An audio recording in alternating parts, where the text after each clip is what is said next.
Check. It's here. Neiman, congratulations on the win, man. Talk to me about that performance, going out there and beating a legend like Jon Fitch, somebody you grew up watching, in his final fight. I think this is one of the biggest wins of my career. You know, Jon Fitch is one of the best welterweights of all time. If you like it or not, he is. You know, he beat everybody, every welterweight you can imagine. He only lost to champions. You know, so he's a really tough guy. The first submission that I had on him, his knee popped, he screamed, and he didn't tap out. Second submission, that was very close. He defended well. So it was a great fight. I'm really happy. It's been a year I don't fight, you know, so it took me a little while to get in fight mode, but I'm very happy. Talk to me about the respect that you have for Jon and being able to share that moment with him. You gave him the microphone first. Can you talk about that a little bit? How can you not respect a guy like Jon Fitch? You know, how many fights he has? 40, almost 50. So the guy is one of the best ever, man. And I'm a huge fan, and I asked him to come to New York, train with us, and teach me a couple things because I have a lot to learn from him. With that win, I mean, where do you think it puts you in the division? Do you feel like you're right at the top? Like, you know, do you think a title shot could come, or do you think you have to fight again? In my opinion, he was the number one contender. You know, he had a draw against the other champion, which he should have won. So that puts me in number one spot for sure. If the belt is not the next fight, then I fight anyone. That is at the top, you know. Neiman, we've talked about in the past, you used Eric B. and Rockham and you won. And the last fight you didn't use it. You used it today. Can we officially say Eric B. and Rockham don't sweat the technique from now on? Hey, we talked about this before. Yeah. And I thought about it and I said, man, that's my jam, you know. So, and every time I get with that, I come in like jumping and right in the mood to do it. So Eric B. and Rakim, don't sweat the technique. It's what's up.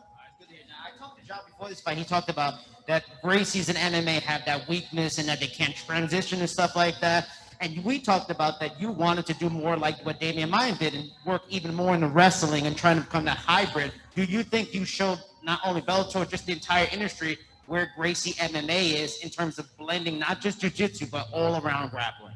I think I'm the one in my family that's been showing that for years, you know. So it's I can do everything. I can strike, I can take down, and I'm really happy with my performance, man. And I can't wait for my next fight. I want to fight again soon. I want to fight this year. So everybody at Bellator, please get me the next fight soon. So Lima is fighting next month. Maybe we can do it in December, you know.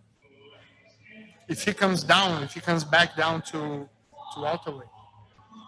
Congratulations on the win, Neiman. I gotta ask, it looked like it was both a heel hook and a knee bar. Was it kind of like a little bit of both? Because it looked like you were going for, it was a knee bar as well, or was it a full-on heel hook? It's a hybrid move, you know? Like I said, Professor John Danaher was one of my head coaches together with my master Renzo Gracie and Jamie Crowder. But this time, Professor John Danaher took care of my camp. So if you want to learn that move, buy his DVD. For real, you guys are laughing. I'm serious. Training with Danaher was just, since there's always been this like that the traditional Brazilian Jiu-Jitsu people don't use leg locks. We've heard Vinny Magalhães said that he doesn't believe that leg locks work.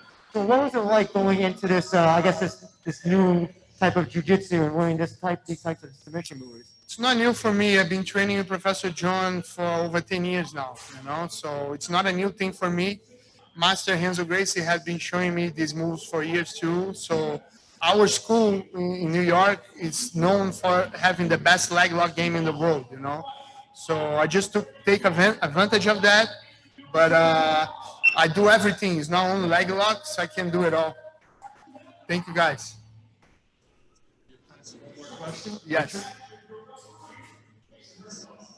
Congratulations on the victory.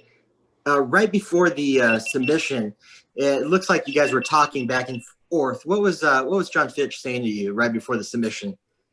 I was trying to finish him, and he tried to get me with a punch from there. And as soon as he threw the punch, I took my face off, and his glove passed right here. Then I said, "Whoa, that was close." And he said, "I'm gonna get the next one." It looks crazy. I'm gonna get the next one. Then I said, "You don't gotta shoot." And boom, then I hit him. Then I went to the leg and finished it. You know, it was very funny. He's a veteran. For him being there, it's like a walk in the park. So as soon as he stepped in the cage, he was already laughing, talking to me. I was like, "Boy, this guy, he's comfortable in here." You know. All right, thanks, Neiman. Congrats. Thank you, guys.